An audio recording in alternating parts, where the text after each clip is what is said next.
श्लोक नंबर 17 आगे बढ़े। 16 तो पूरा हो गया। नास्तं कदाचिदुपयासि नराहुगम्यः। पढ़ो।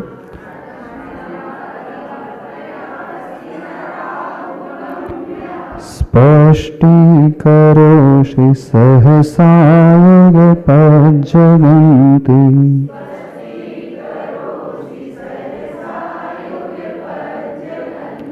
नाम्भोधरोदरनरोद्ध महाप्रभावः।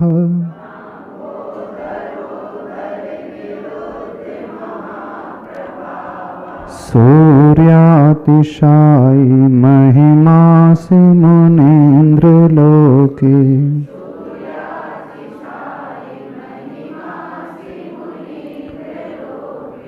नास्तं कदाचिदुपयासि नराहुगम्यः।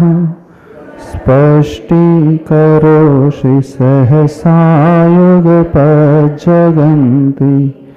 नाम्भोधरोदरनरोद्ध महाप्रभावः। सूर्यातिशायी महिमासि मुनीन्द्रलोके। इस श्लोक में तीनों ही सकार का उच्चारण हो रहा है। दंती स, तालव्य श और मूर्धन्य श। तो आप लोग भिन्न भिन्न स का उच्चारण कर रहे हैं कि एक ही उच्चारण कर रहे हैं? थोड़ा सा अब स्वयं के उच्चारण को भी सुनने की कोशिश करो। जो हम उच्चारण करते हैं उससे भी तो हम सुनना सीखें। सिर्फ दूसरों की ही बातें नहीं सुनी जाती है। स्वाध्याय में, भक्ति में स्व की बात भी सुनी जाती है। स्वाध्याय का जब मंगलाचरण होता है, पूज्यवर गुरुदेव हमेशा एक बात कहते हैं, वक्तारः श्रोतारः सावधानतया शृण्वन्तु। संस्कृत में जाता है, श्रोता और वक्ता दोनों सावधान होकर के सुने। अब श्रोता तो सुनेगा, ये तो ठीक है, लेकिन क्या कहा गया उसमें? वक्ता यानी जो बोलने वाला है वह भी सावधान होकर के सुने। यानी हम जो कह रहे हैं, हम जो पढ़ रहे हैं, हम उसे भी सुनना सीखें। हम क्या उच्चारण, कैसा उच्चारण कर रहे हैं, ठीक है कि नहीं।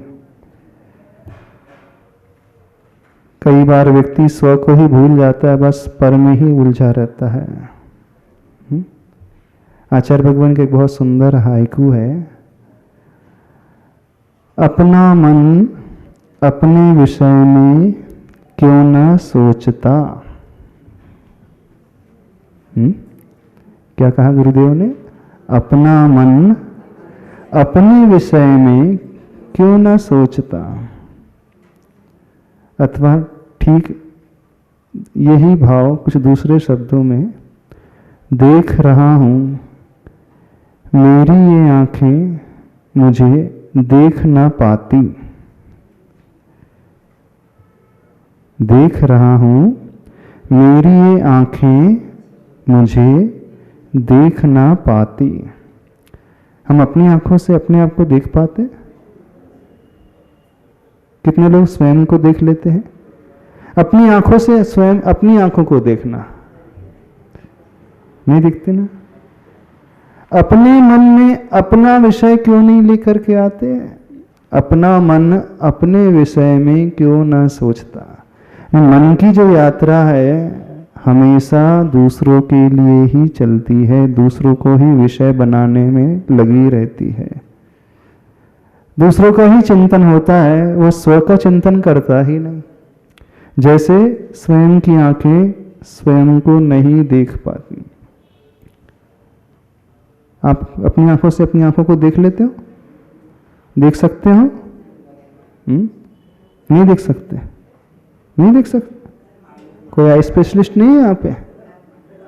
आंख का डॉक्टर नहीं है जो बता सके कि स्वयं की आंखों में प्रॉब्लम हो जाए तो फिर हम देख पाएंगे कि नहीं? नहीं देख, कोई भी नहीं देख पाता। देख सकते हो कि नहीं? हाँ, देखा तो जा सकता है। हाँ, दर्पण यदि सम्मुख आ जाए तो इन आंखों से इन आंखों को देखा जा सकता है? नहीं देखा जा सकता। आईने के सामने जाकर के आंख में कुछ चला जाए तो हम पकड़ सकते हैं। तो स्वयं को देखने के लिए भी कुछ आलंबन की आवश्यकता हो जाती है। और प्रभु जो है उनका एक नाम दर्पण है, आदर्श। भगवान का नाम क्या है? आदर्श नाम है। आदर्श का अर्थ होता है दर्पण। संस्कृत में आदर्श किसे कहा जाता है? दर्पण को। दर्पण तल एव सकला प्रतिफलंति पदार्थ मालिका यत्र, है ना? तो भगवान बिल्कुल उस आदर्श की भांति है। आदर्श के दो अर्थ होते हैं, एक आइडियल भी होता है और आदर्श का एक अर्थ दर्पण भी होता है। जो हमारा आइडियल हो जाता है, उस आइडियल को देख करके हम अपनी जिंदगी वैसी ही बनाने की कोशिश शुरू कर देते हैं। अथवा जब आप स्नान करते हैं, दर्पण को देखते हैं। कितने लोग दर्पण को देखते हैं स्नान करने के बाद? सभी लोग देखते? नहीं देखते? नहीं देखते दर्पण को? अधिकांश लोग देखते हैं दर्पण को। दर्पण को देखते हैं कि दर्पण में देखते हैं? दर्पण को देखते हो कि दर्पण में देखते हो? किसे देखते? दर्पण को तो शायद कोई नहीं देखता होगा। अब यदि कोई व्यक्ति जाकर के नहाने के बाद दर्पण को ही देखने लगे तो बड़े अच्छा दर्पण है, फ्रेम बड़ी गजब की गोल्डन फ्रेम है, सर्कुलर शेप में है अथवा रेक्टेंगल है अथवा हेक्सागन शेप में है अथवा कोई भी शेप में हो, बहुत अच्छा है, नया डिजाइनदार शेप में, तो उसके शेप को तो नहीं देखते। साइज को, छोटा है कि बड़ा है, ये देखते हो। हाँ, आपके पर्स में कौन सा रहता है? छोटा ही रहता है ना, उससे भी काम चला लेते हो कि नहीं? तो बाहर रहते हो। खैर आजकल तो आवश्यकता ही नहीं, क्योंकि मोबाइल का फ्रंट कैमरा ही काम कर जाता है, तो दर्पण की आवश्यकता नहीं होती अब तो मोबाइल की स्क्रीन में, तो उससे भी काम चल जाता है ना? नहीं चल जाता? एडवांस टेक्नोलॉजी आ गई, अब दर्पण भी एडवांस हो गया। तो कोई ऐसा है व्यक्ति जो दर्पण को ही देखता हो? नहीं दिखता। अच्छा, दर्पण में दिख रहा है कि दाग सा लगा है, तो कितने लोग दर्पण को साफ करते हैं? तो दर्पण क्या दिखा रहा है? डॉट से लगे हैं, कुछ धूल सी है अथवा बाल व्यवस्थित नहीं है, तो कितने लोग उस दर्पण की धूली को साफ करने लगते हैं? नहीं, दर्पण को साफ नहीं करते ना। किसे साफ करते हो? अपने चेहरे को साफ करते हैं। मंदिर में जाकर के कितने लोग दर्पण को देखते हैं?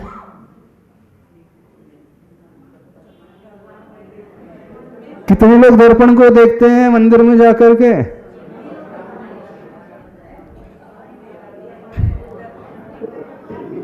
समझ रहे हो हम क्या कह रहे हैं? दो अर्थ निकल रहे हैं उसके। कितने लोग दर्पण को देखते हैं? यानी मंदिर में जाकर के श्रृंगार नहीं करना चाहिए। एक अर्थ तो सामान्य से निकलता है कि मंदिर में जाकर के दर्पण को नहीं देखना चाहिए। अब कितने लोग मंदिर में जाकर के दर्पण को देखते हैं? सभी लोग देखते हैं। कितने लोग मंदिर में जाकर के दर्पण में देखते हैं? समझ में आ रही बात?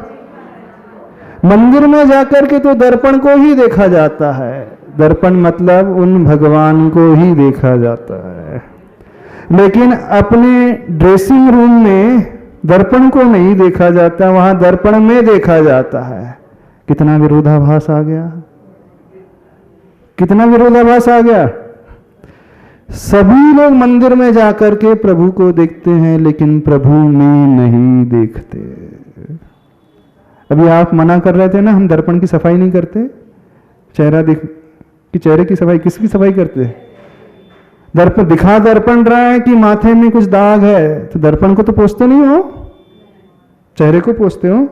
मंदिर में किसको पोंछते हो, किसका प्रक्षाल करते हो? मंदिर में किसका प्रक्षाल कर रहे हो? अभिषेक के बाद किसका प्रक्षाल कर रहा है? भगवान का। किसका प्रक्षाल चल रहा है मंदिर में? तो फिर क्या होना चाहिए? होना क्या चाहिए? समझ में आ रहा क्या होना चाहिए? दर्पण में देख करके प्रक्षाल स्वयं का किया जाता है। मंदिर में प्रभु को नहीं, प्रभु में देख करके सफाई स्वयं की जाती है। जैसे दर्पण के आईने के सामने जाकर के दर्पण की सफाई नहीं होती है। जिंदगी भर भूल मैं यही करता रहा, धूल चेहरे पे थी साफ आईने को करता रहा, है ना। जिंदगी भर भूल यही करता रहा, धूल चेहरे पे थी साफ आईने को करता रहा। हर व्यक्ति यही करता हुआ आया है, यही करते हुए आया। धूल तो चेहरे पे और सफाई लगा है घिसने, दर्पण को चमकाने लगे हैं सभी, घिसने मूर्ति को चमकाने। बोले अच्छे से प्रक्षाल करना चाहिए, कहीं पानी की एक बूंद न रह जाए। बहुत अच्छी बात है, प्रक्षाल तो बहुत अच्छे से होना चाहिए, पानी नहीं छूटना चाहिए। लेकिन प्रक्षाल प्रतिमा का होना चाहिए कि स्वयं का होना चाहिए? किसका होना चाहिए डॉक्टर से? स्वयं का होना चाहिए। पर हमने किसी को देखा नहीं वो अपना प्रक्षाल कर रहे हो। महामंत्री जी, संदीप जी, किसका प्रक्षाल करते हो? हाँ, प्रतिमा का ही कर रहे हैं। अब ड्रेसिंग रूम में भी दर्पण भी साफ करते हो? नहीं, ड्रेसिंग रूम में तो दर्पण को सफाई नहीं, किसकी सफाई कोई नहीं करता। वो स्वयं की सफाई करता है, स्वयं के दाग को हटाता है। ऐसा ही है। लेकिन मंदिर में जाके क्या होता है? क्या समझ में आया? तो प्रभु को दर्पण कहा है, आदर्श कहा है। आदर्श को नहीं आदर्श में देखा जाता है। आदर्श की धूल नहीं, आदर्श के माध्यम से स्वयं की धूल हटाई जाती है। उनकी क्या धूल हटाएंगे हम? वो तो कृतकृत्य हो चुके हैं, वो तो परम शुद्ध अवस्था को प्राप्त कर चुके हैं। जो प्राप्तव्य था उन्होंने पा लिया। सफाई तो स्वयं की होना चाहिए, लेकिन सब दर्पण की सफाई में लगे हैं। बुरा नहीं मानना, सत्य यही है, यही है ना। सब दर्पण की सफाई में लगे हैं। तो कभी कभी मंदिर में जाकर के प्रभु में अपने आप को भी तो देखा करो। तो आचार्य भगवान ने जो हाइकू लिखा है, देख रहा हूं मेरी ये आंखें मुझे देख ना पाती, ये देख भी सकती हैं, दर्पण सामने आ जाए तो देख लेती है, और इन आंखों में पड़े हुए तिनके को, कचरे को हम निकाल सकते हैं। दर्पण का एकमात्र यही उद्देश्य है कि वो आईना हमें हमारा चेहरा दिखलाता है, और प्रभु रूपी दर्पण का भी एकमात्र यही उद्देश्य है कि वे प्रभु हमसे हमारा परिचय करवाते हैं। अब जिसने अपना परिचय करना सीख लिया प्रभु के पास जाकर के, उसकी भक्ति सार्थक हो जाएगी। कृपा करोगे अपने ऊपर, अपने मन को कहना थोड़ा सा अपने विषय में भी सोच ले। दुनिया का सोचते सोचते बहुत काल बीत चुका, थोड़ा सा अपने लिए भी समय निकालो। लेकिन आप परोपकारी जो ठहरे, अपने लिए कुछ नहीं चाहते, जगत के कल्याण के लिए चाहते हैं ना। आपसे बड़ा परोपकारी तो कोई नहीं होगा। आप हमेशा दूसरों के कल्याण में लगे हैं, बेटे के कल्याण में, बेटी के कल्याण में, माँ बाप के कल्याण में, दुकान के कल्याण में, परिवार के कल्याण में, मकान के कल्याण। कितने धन्य हैं आप जिसकी परोपकारिता नहीं, परोपकारिता जो अपने लिए नहीं चाहा है, चाहे पर के लिए चाहे, वो तो परोपकारी होता है। तो आप सभी परोपकारी हो ना? नहीं हो, क्योंकि कोई भी अपने लिए कुछ नहीं चाह रहा। किसके लिए चाह रहे हो? किसके लिए चाह रहे हो? किसके कल्याण में लगे हो? पर के कल्याण में। एक पर जो है वो हमसे पृथक दिखता है और एक पर जो है जो हमसे मिला हुआ है, ये भी तो पर है, शरीर। विषय थोड़ा गहरा हो जाएगा, आगे बढ़ लो। हाँ, विषय थोड़ा सा गहरा हो जाएगा।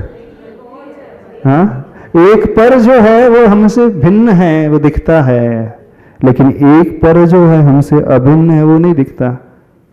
एक वो भी तो दृष्टि लाए कि जो हमसे मिला हुआ है, एक में एक संबंध हो चुका है, दूध पानी की तरह मिला हुआ है, एक क्षेत्रावगाह संबंध है, संश्लेष संबंध है तो ये भी पर। तो इसके कल्याण में कब तक लगे रहोगे? थोड़ा सा अपने कल्याण में लग जाओगे, नहीं लोगे। तो मंदिर में जाकर के क्या देखोगे? दर्पण को देखो कि दर्पण में देखोगे? आप पूछोगे महाराज जी दर्पण में तो चेहरा दिख जाता, भगवान में कैसा दिखेगा? कैसे दिखेगा भगवान रूपी दर्पण में? चेहरा कैसा दिखेगा? दिख जाएगा? हाँ, नजरिया होगा तो दिख जाएगा, भावना होगी तो दिख जाएगा, नहीं है तो नहीं दिखेगा। क्या करना है? कुछ करना है? नहीं करना, कर लो। इतना समय हो गया समझाते समझाते, अभी भी नहीं समझोगे तो कब समझोगे? हाँ, कब समझोगे? अभी भी नहीं समझोगे तो चौमासे में समझोगे। वो समझ लोगे चौमासे में। हाँ, तो चलो, हमारी भी भावना है जो लोग अभी नहीं समझ पाए वो चौमासे में समझ ले। अच्छा, एक बात बताओ, अभी हमने आपसे पूछा था दर्पण का साइज देखते हो, शेप देखते हो आप लोग? हाँ, गोल है, त्रिकोण है, चौकोर है, लंबा है, चौड़ा है, गोल्डन फ्रेम वाला है, सिल्वर फ्रेम वाला है। कितने लोग ड्रेसिंग रूम में जाकर के दर्पण के शेप एंड साइज को देखते हैं? हमें बताना। अभी आप ही ने कहा था ना, हम दर्पण के शेप को नहीं देखते, छोटा है बड़ा है आप नहीं देखते, अभी आप ही ने कहा था ना। हाँ, दर्पण में स्वयं को देखना है। दर्पण चाहे छोटा हो, दर्पण चाहे बड़ा हो, दर्पण चाहे गोल हो, दर्पण चाहे चौकोर हो। अच्छा, एक बात बताओ, चौकोर दर्पण में हम क्या चौकोर हो जाते हैं? ऐसा हो जाता है क्या? हाँ, अथवा सिल्वर फ्रेम वाला दर्पण है तो उसमें हम कुछ अलग से स्पेशल नजर आते हैं। गोल्डन फ्रेम वाला तो और स्पेशलिस्ट नजर लगती है। कोई भी दर्पण हो, वो दर्पण गौण हो जाता है, देखने वाला व्यक्ति स्वयं मुख्य हो जाता है। हमने किसी को नहीं देखा है कि वो दर्पण की सफाई कर रहा है। हाँ, अब यही भूल होती आई है, जिंदगी भर भूल में यही करता रहा, धूल चेहरे पे थी, सफाई दर्पण की करता रहा, आईने की करता रहा। क्या गलती हो रही है? समझ में आ रहा है गलती? इस गलती को पकड़ने की कोशिश करो। दर्पण के शेप एंड साइज में नहीं अटकना है, दर्पण की फ्रेम में नहीं अटकना है। हमारा पर्पस दर्पण के ग्लास से होना चाहिए। ग्लास क्रिस्टल क्लियर है कि नहीं? उसमें डॉट्स तो आदि तो नहीं है, उसमें कोई कानकीपना अथवा वो उभार तो नहीं है जो यदवा तदवा दूसरा उल्टा पुल्टा चेहरा दिखा रहा है, वो नहीं है ना। तो प्लास्टिक की फ्रेम हो तो भी चल जाएगा, सिल्वर की हो, मेटल की हो, गोल्ड की हो, गोला हो, तिरछा हो, आड़ा हो, कोई भी चल जाएगा। अच्छा, जब दर्पण टूट जाता है, नया दर्पण लाते हो तो क्या बुरा लगता है? पुराना दर्पण टूटने पर जब आप नया आईना खरीदते हो, मातम मनाते हो? कितने लोग मातम मनाते हैं? अरे पुराना दर्पण 20 साल से, जब से शादी हुई थी तब से मैं वही देख रही थी, अरे हे भगवान वो दर्पण चला गया, अब क्या होगा, अब तो नया आ रहा है। दुख होता है कि खुशियां हो जाती है नए दर्पण आने पर। जिस दर्पण में क्रैक हो जाता है जिस दर्पण में क्रैक हो जाता है, पुराना हो जाता है, आप उसे एक्सचेंज ऑफर के थ्रू नया लेकर के आ जाते हो। तो हमने तो किसी को नहीं देखा कि उसे दुख होता हो, बढ़िया प्रसन्न हो जाता है वो। क्यों प्रसन्न कुमार जी प्रसन्न हो जाता है ना वो? नया दर्पण में प्रसन्नता बढ़ती है कि नहीं बढ़ती है? क्यों प्रसन्नता बढ़ गई? अब वो फ्रेम आउटडेट हो गई थी, अब नई फ्रेम वाला आ गया। समझ रहे हो कि नहीं समझ रहे हो? तो दर्पण कोई भी हो, नया हो, पुराना हो, गोल हो, तिरछा हो, त्रिकोण हो, चौकोर हो, छोटा हो, बड़ा हो, वो मैटर नहीं करता है। मैटर क्या करता है? स्वयं का चेहरा दिख रहा है कि नहीं, बस ये मैटर कर रहा है। बस स्वयं का चेहरा दिख गया तो इतना हमारा पर्पस फुलफिल हो गया, और क्या चाहिए? हाँ, अच्छा, इतनी ऊंचे लेवल की बात नहीं समझ में आ रही। हम तो आपके लेवल की बात कर रहे हैं अभी। आप ही लोगों ने कहा था, आप ही लोगों ने कहा था ना, हम दर्पण की फ्रेम को नहीं देखते, जो जैसा मिला उसमें चेहरा ही देखते हैं। हाँ, तो अब जाकर के, अच्छा एक बात बताना, आदिनाथ भगवान की छोटी प्रतिमा हो, बड़ी प्रतिमा हो, और बड़ी हो, पाषाण की हो, अष्टधातु की हो, तो क्या हो जाता? वहां तो भगवान ही है ना। हाँ, छोटी है, बड़ी है, वहां तो भगवान ही नजर आ रहे हैं। आगे बढ़े, श्लोक नंबर 17। हाँ बोलो, क्या पूछना? तो यही तो भूल है हमारी, मूल में ही भूल है। हम दर्पण की फ्रेम से अटक गए।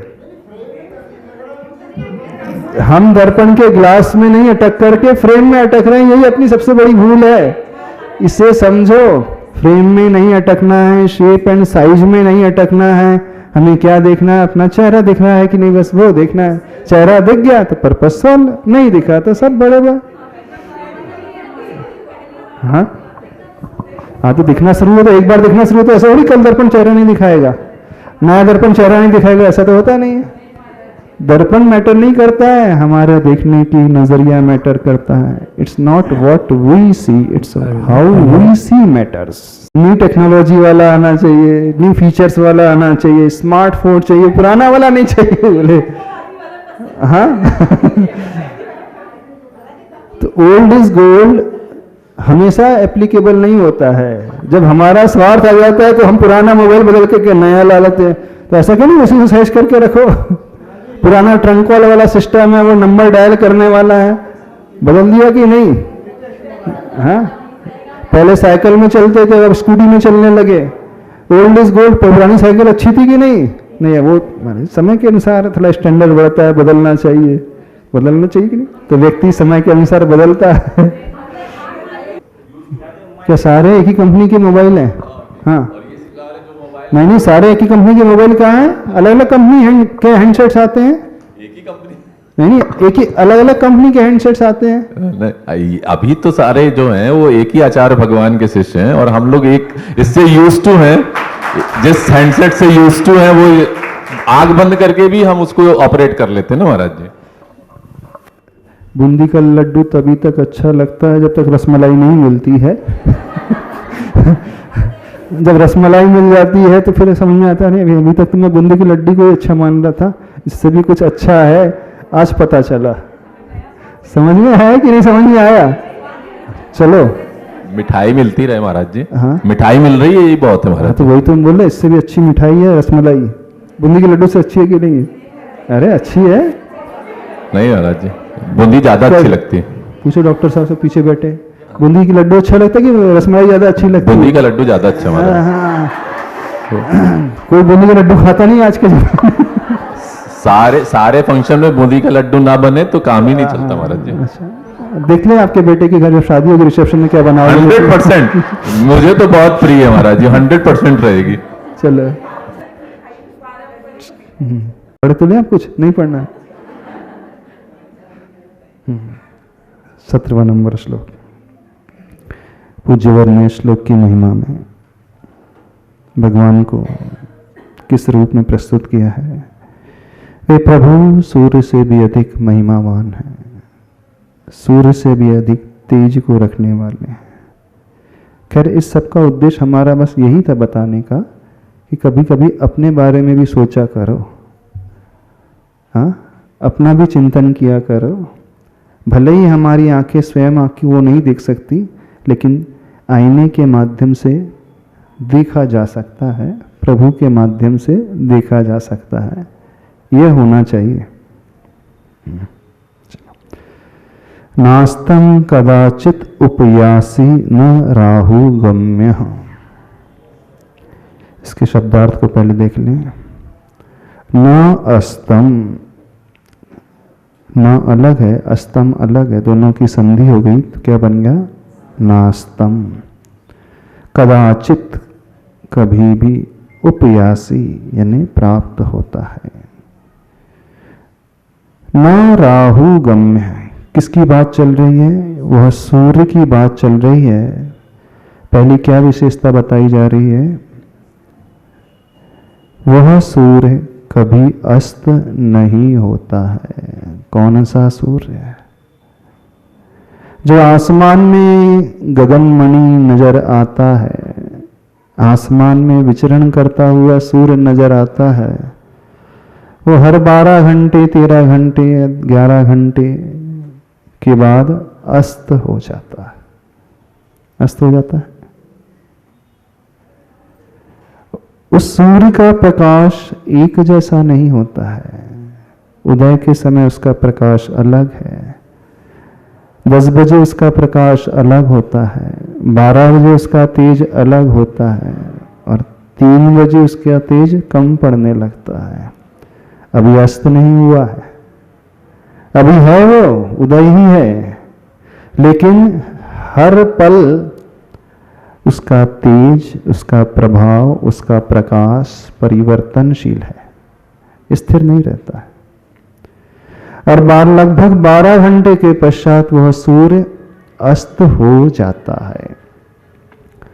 उस सूर्य के माध्यम से प्रभु की तुलना की जा रही है। एक वह सूर्य है जो अस्त उदय होते ही अस्ताचल की यात्रा करना प्रारंभ कर देता है।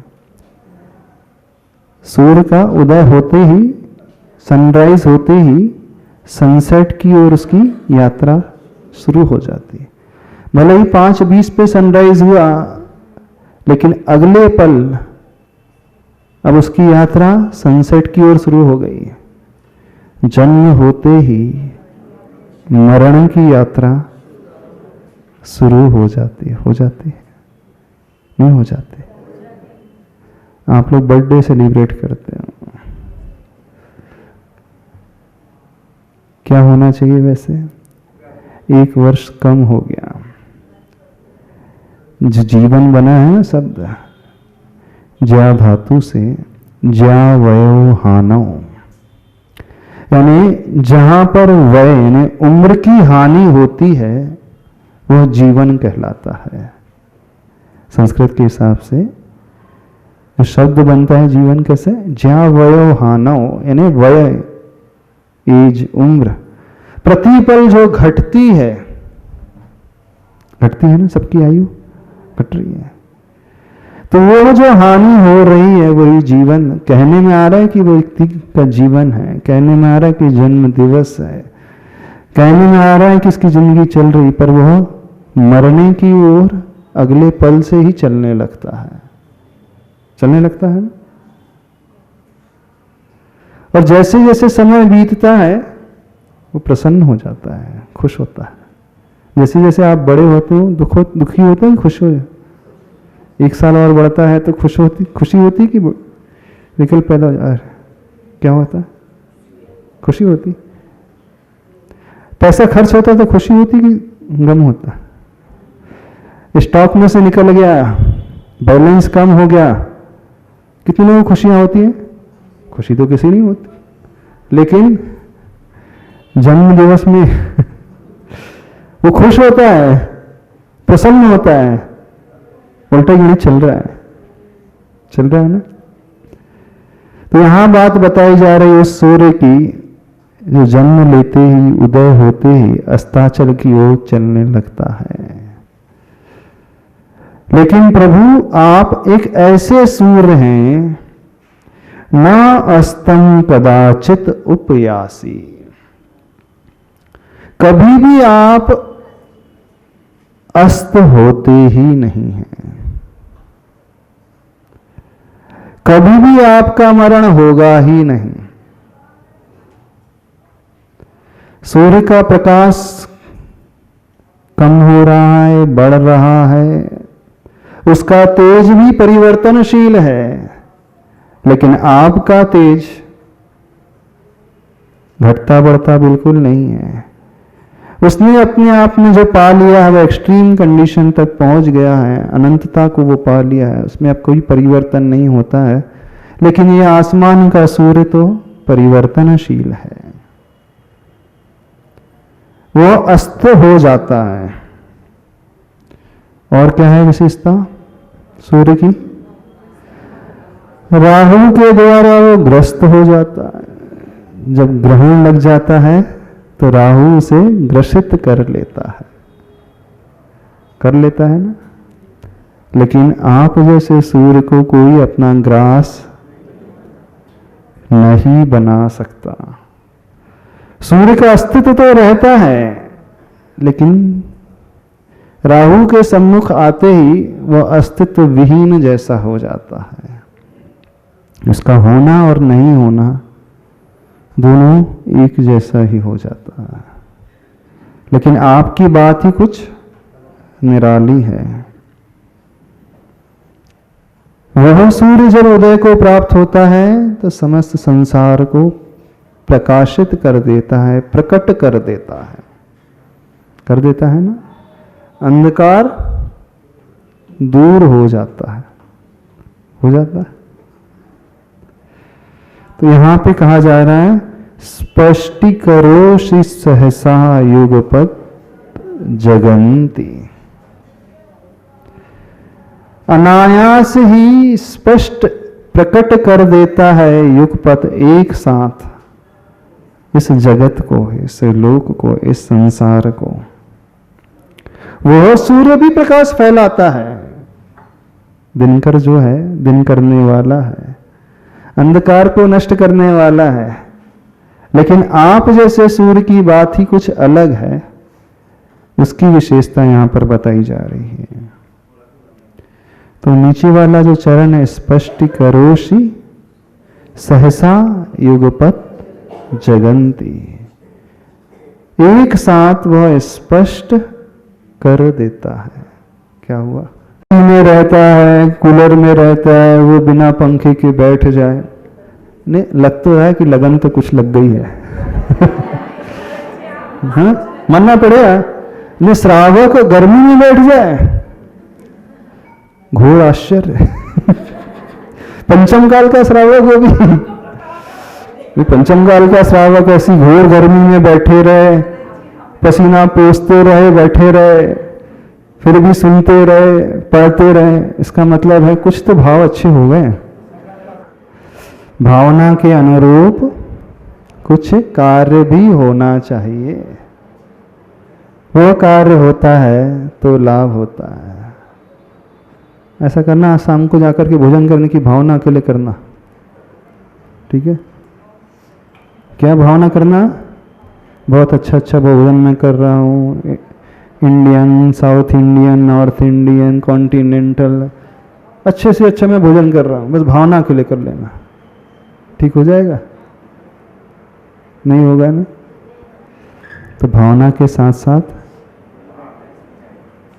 कदम जब बढ़ाया जाता है तो मंजिल की प्राप्ति होती है। हाँ, भावना पहला कदम है, मोक्ष महल की प्रथम सीढ़ी पहला कदम है, लेकिन मोक्ष तो उस सीढ़ी पर चलकर के ही प्राप्त होता है। प्रभु को सूर्य की उपमा दी जा रही है। एक वह सूर्य है जो अस्ताचल की ओर चलता है, अस्त हो जाता है, कम बढ़ती प्रकाश तेज वाला है। एक आप जैसा सूर्य है। एक वह सूर्य है जो राहु के द्वारा ग्रसित हो जाता है, लेकिन प्रभु आप कभी भी राहु के द्वारा ग्रसित नहीं होते हैं। इस जगत को सहसा ही, क्या लिखा है? सहसा शब्द आया है, अनायासी, शीघ्र ही, बिना पुरुषार्थ के, बिना मेहनत के स्पष्ट रूप से आप प्रकट कर देते हैं। ना अंभोधरोधर निरुद्ध महाप्रभाव। अंभ का अर्थ होता है जल, और अंब को जो धारण करे वो बादल। अंभो धरोदर, जिसके पेट में अंब धारण किया गया है वो कहलाता है अंभो धरोदर। बादल का दूसरा नाम क्या है? अंभोधरोदर। तो न अंभोधरोदर निरुद्ध महाप्रभाव। जो आसमान में रहने वाला सूर्य वो बादल के द्वारा ढक जाता है, वह सूर्य के प्रकाश को रोक देता है। उसकी किरणें जो हैं पृथ्वी पर नहीं आ पाती हैं। बादल घने छा जाएं तो किरणें पृथ्वी तक, नीचे तक नहीं आ पाती हैं। वह उसके तेज, उसके प्रभाव, उसके प्रकाश को बादलों का समूह रोक देता है। लेकिन आपके साथ क्या विशेषता है? आप किसी भी बादलों के समूह के द्वारा निरुद्ध यानी रोके नहीं जा सकते हैं। आपका इतना महाप्रभाव है। सूर्य अतिशायी महिमा असि मुनीन्द्र लोके। मुनीन्द्र यहाँ पर संबोधन है। हे मुनीन्द्र, आप कैसे सूर्य हैं? उस सूर्य से, आसमान में रहने वाले सूर्य से भी अधिक महिमा वाले सूर्य अतिशायी महिमा असी है आपकी लोक में, इस लोक में। ये हो गया शब्दार्थ।